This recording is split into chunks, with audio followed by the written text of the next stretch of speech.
I passed out drunk outside the room, but the Airbnb host didn't kick me out, he just put a blanket on me and said something that made me cry. I was supposed to be celebrating. Instead, I woke up on a porch, cold, covered in vomit, and wondering why I still wanted to die. It wasn't even my porch. The night before was a blur. I remember tequila. I remember a shitty karaoke bar. And I remember thinking, this is the last time I ever get to be myself before I move back in with my parents and start pretending again. I had just quit my job in LA. Not because I wanted to, but because I got caught making out with my manager's son behind a conference room at the Christmas party. 3 days later, I was told it was better for everyone if I stepped down gracefully. So I bought a one-way ticket to Portland, booked a random Airbnb, and told myself I'd spend one last weekend living like I meant it. The Airbnb was quaint. Small 2-bedroom house in a quiet neighborhood. My host, Jonah, was taller than I expected. Tan skin, soft brown eyes, maybe in his mid-30s. He didn't say much when I checked in, just nodded, handed me the keys, and pointed to the guest room like I was a ghost passing through. I liked that. But that night, I didn't come back. I went out. Alone. Drank alone. Danced alone. I guess, deep down, I wanted someone to find me and say I mattered. Instead, I got blackout drunk, took an Uber to the wrong house, realized it too late, and collapsed just outside Jonah's door. And he didn't kick me out. He didn't curse or call the cops. Didn't ask if I was on drugs or if I had mental problems. No, when I cracked one eye open in the soft light of morning, he was crouching beside me, tucking a thick wool blanket over my chest like I was some lost kid on a winter night. And then he said, so gently it punched through my ribcage. You don't have to pretend here. That was it. 6 words. But they broke something open inside me. I cried. I really cried.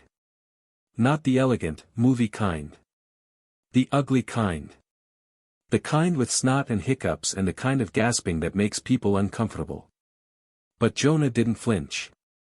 He sat beside me, let me cry, and when I was done, he just offered me coffee. Not questions. Not pity. Coffee. I stayed 3 more nights. I hadn't planned to. But I couldn't leave, not yet. Something about Jonah made the air feel softer. He didn't ask what happened. He didn't make small talk over breakfast. He just existed around me, watering plants in the mornings, chopping wood in the afternoons, humming low to himself like the silence was enough for both of us. The 3rd night, I couldn't sleep. I found him on the porch, sipping something hot. I asked if I could sit. He nodded. You ever feel like you're living someone else's life? I asked. He didn't look at me. I used to. What changed? I got tired of lying. And then what? I lost everything. My job. My parents. Most of my friends. He took a long sip, then added, but I started breathing again. That silence after felt holy. Maybe that's when I started noticing the little things. The way Jonah's fingers lingered on door frames like they were memories. The way he always faced the sun when he stood outside, even if it was cloudy. The scar under his left eye. The photo in the hallway of him and another man, both in army uniforms, grinning so wide you'd think war was a joke. I didn't ask. I didn't need to. The quiet between us said more than words. But feelings don't stay quiet forever. On my 5th night, I told him I'd rebooked my flight. That I was leaving in the morning. He just nodded. So that's it? I asked. I just go back. I don't keep people, he said softly. What if I don't want to be kept? I asked, surprising even myself. He looked at me then. Really looked. And for the first time, I saw something crack in him too. I don't want you to disappear, he whispered. Neither of us moved. I don't remember leaning forward. I just remember the feel of his lips, soft, unsure, real. Like a door swinging open that had been sealed shut for years. And I kissed him. Not out of loneliness. But out of recognition. He pulled back first. "You're not ready," he said, with a sad smile. "Yes, I am," I said, lying. He shook his head. "You want to be saved. I can't do that. But if you want to stay and start saving yourself, the door's open." I didn't sleep that night either. I watched him from the couch, pacing the kitchen, then sitting at the table with his head in his hands. I wondered how many times he'd let someone in only to be left with a ghost. I didn't want to be that. Not again. The next morning, I didn't get on my flight. I went for a walk instead. Found a job posting at a local bookstore. Emailed my resume. Got a call back. Started training 2 days later. I paid Jonah for the full week. He refused at first. I insisted. On day 8, he made dinner for both of us. I offered to help. He handed me a knife. Our fingers touched. Neither of us pulled away. That night, we shared a bed. Fully clothed. Just breathing. And for the first time in years, I didn't feel like I had to perform. I just was. Jonah didn't talk much about his past.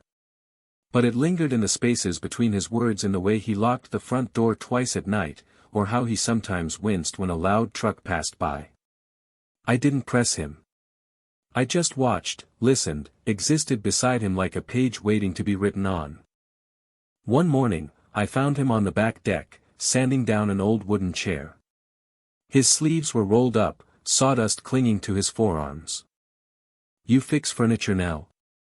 I asked, holding out his coffee. He took it without looking up.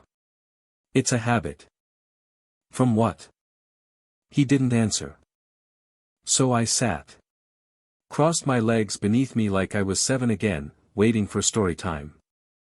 After a few minutes, he said, "In the army, when something broke, you didn't always have time to replace it. So you learned to fix things. Fast." I swallowed. "You miss it?" He paused. "Then, I miss the guys. Not the war." That was the first time he used the word. War. Like naming it made it real. We didn't talk again until lunch. I offered to cook. He let me. It became a rhythm. I'd go to the bookstore in the mornings, shelve new arrivals, chat with Sandra, the 60-something manager who kept flirting with the UPS guy, and come home by 4. Jonah would be outside, hammering or planting or reading. I'd make us dinner. We'd eat in silence. Then sometimes, we'd talk. I learned he was stationed in Afghanistan. Lost his partner both in war and in life in a roadside bomb attack. His name was Lucas. They'd been together 5 years. Secretly, of course. Jonah came out after the funeral. His family cut him off. He sold everything and bought the house on a whim, hoping the Pacific Northwest would be quieter. Gentler. It was. Mostly. "And now you just let random broken people live here?" I asked one night, half joking. Jonah smiled faintly. "Just the ones worth saving." "You think I'm worth saving?" He didn't answer. But he didn't have to. The next few weeks passed like scenes in an old indie film, soft, slow, unspectacular but full of something raw and human. We didn't define it. Whatever this was. We didn't kiss again. Didn't share the bed every night. But the space between us shrank with each passing day. I stopped checking my phone so much. Stopped scrolling through old photos of me and my exes, looking for clues about why things always fell apart. I even stopped lying to my parents. When my mom called and asked when I was coming home, I told her I wasn't sure. "Portland," she said, like it tasted bad. Yeah. And what are you doing there? Working. Breathing. Living. There was a long pause. Then she asked, "Are you still confused?" That word again. "No," I said, calmly. "I'm just not pretending anymore." She hung up. Jonah found me sitting on the porch steps 20 minutes later, staring into nothing. "Want me to say something poetic?" he asked, handing me a beer. "No," I whispered. "Just sit with me." So he did. One rainy Saturday, Jonah invited me to go with him to the local farmer's market. "I don't really do people," I warned him. "You did me," he shot back without missing a beat, and I nearly choked on my orange juice. We went anyway. It was nice. The kind of nice that makes you ache, because it reminds you of everything you never had growing up. Couples holding hands without shame. Kids dancing to a street musician playing Fleetwood Mac. An old man selling fresh honey and calling everyone darlin'. Jonah bought tomatoes. I bought lavender soap because it reminded me of his house. On the way back, he reached across the console and rested his hand on my knee.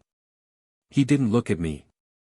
Just drove, fingers curling slightly like he needed to anchor himself.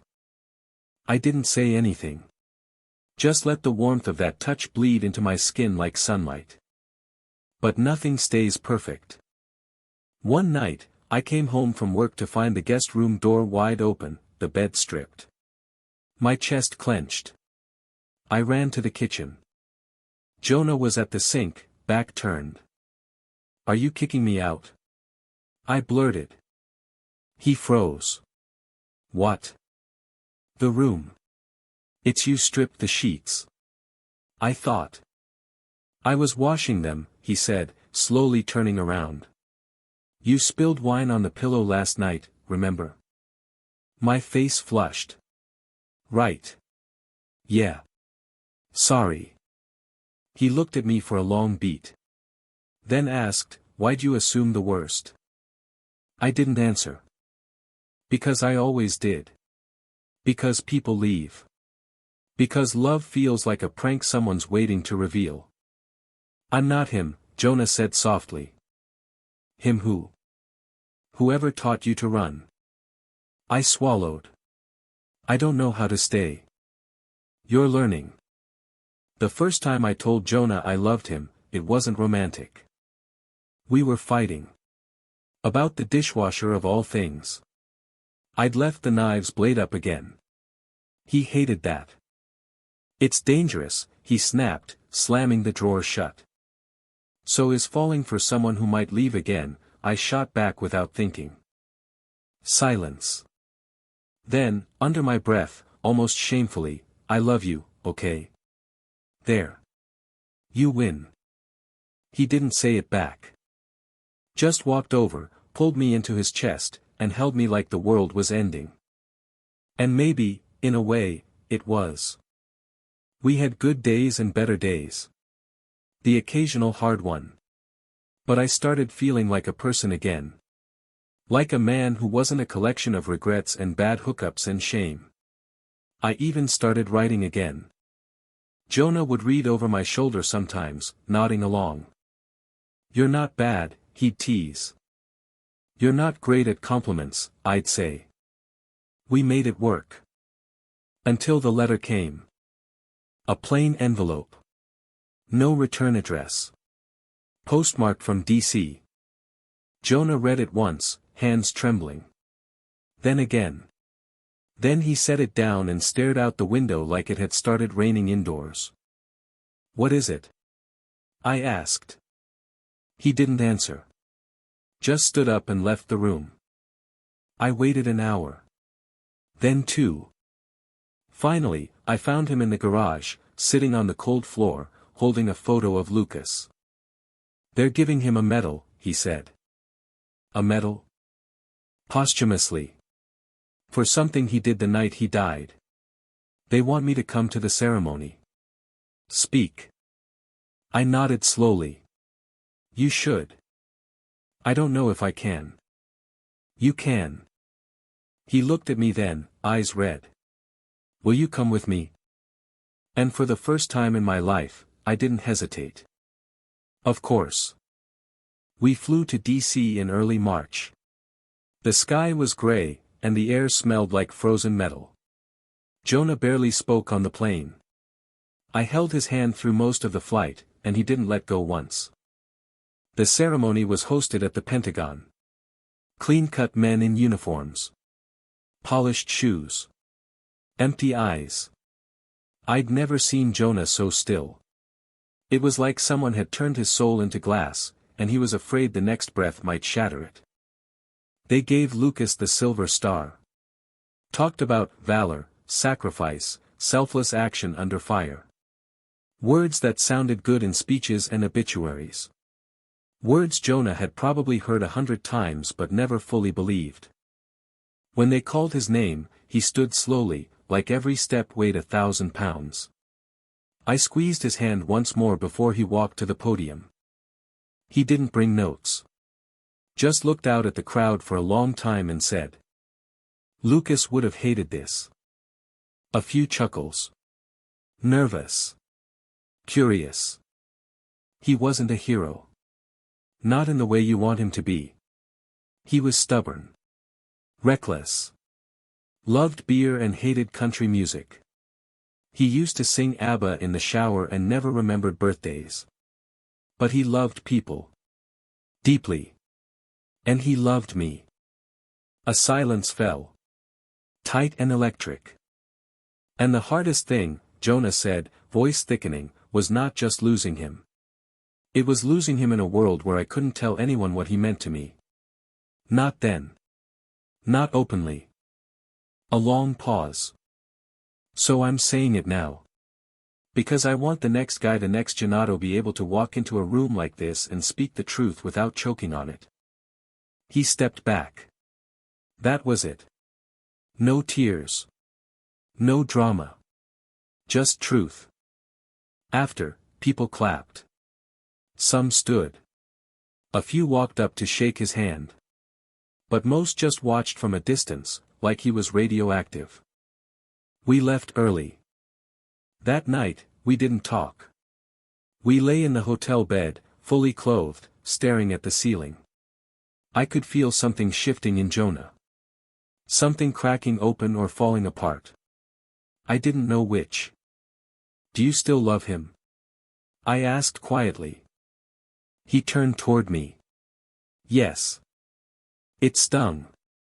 But not like I thought it would. Do you love me? I whispered. He nodded. Yes. That made me cry. When we got back to Portland, spring had started to bloom. The trees outside the house were dusted in pink and white, like someone had painted them with hope. Jonah was quieter. More present in a way, but also more haunted. He spent hours in the garage, sanding wood, repainting doors that didn't need repainting, trying to outrun something memory-shaped.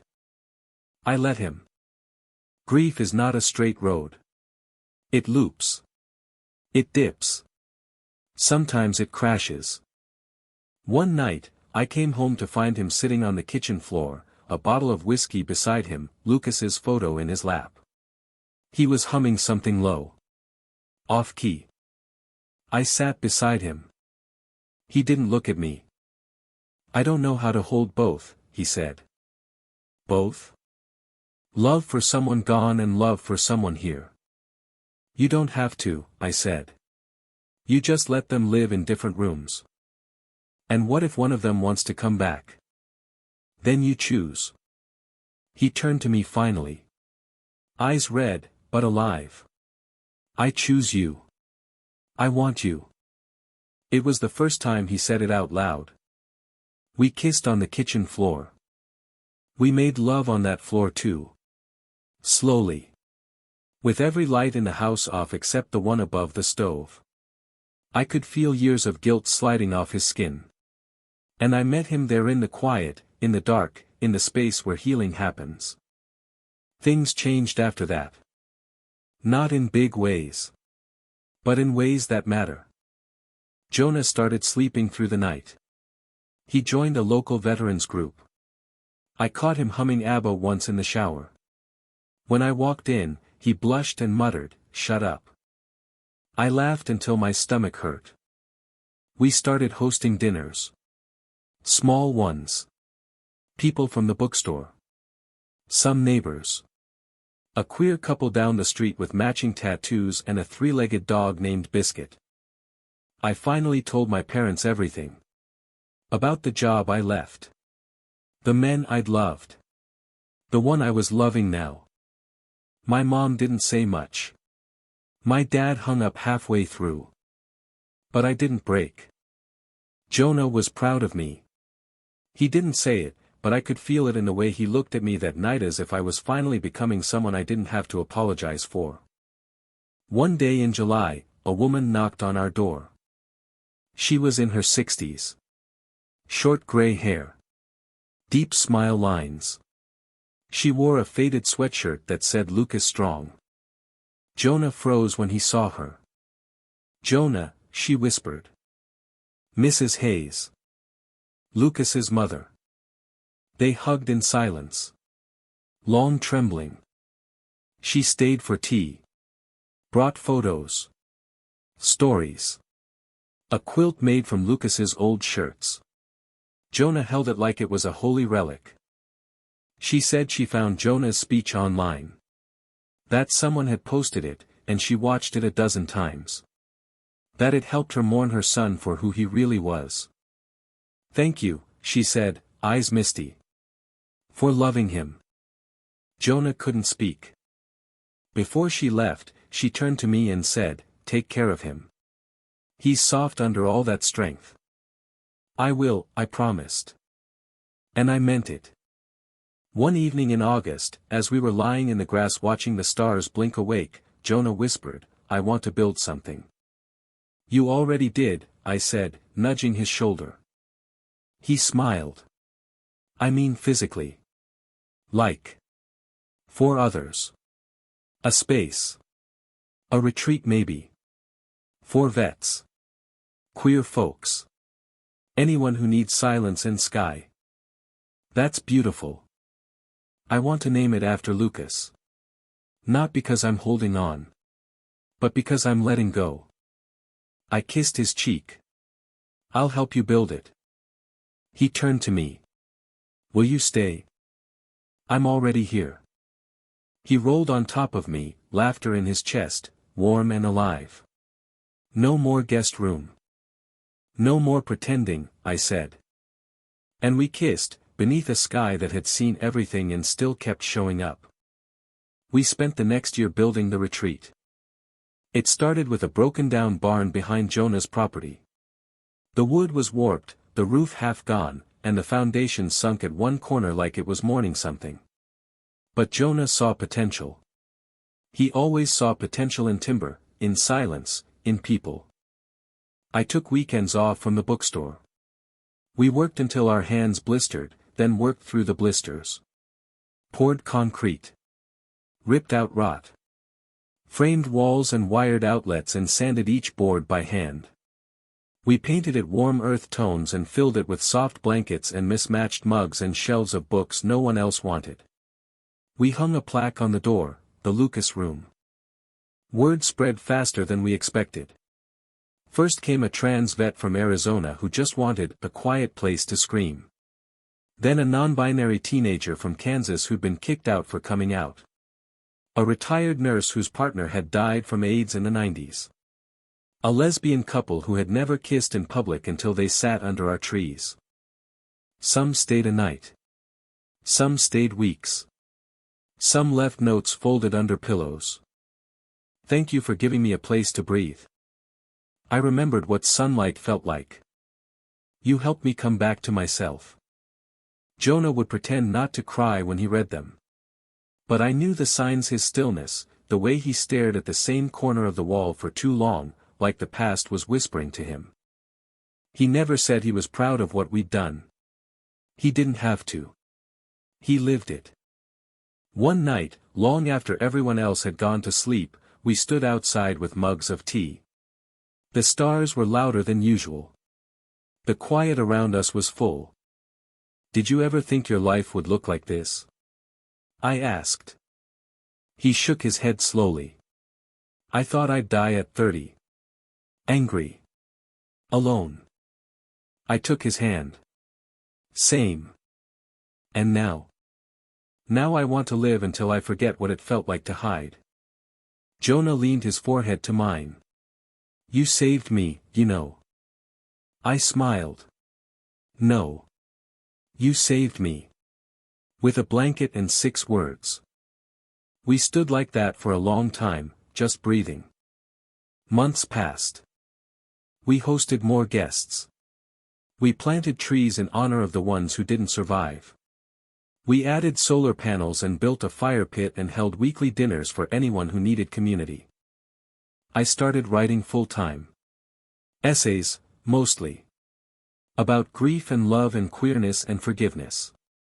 One piece went viral, "What a former Airbnb host taught me about staying." Jonah joked that I made him sound like some magical gay Yoda.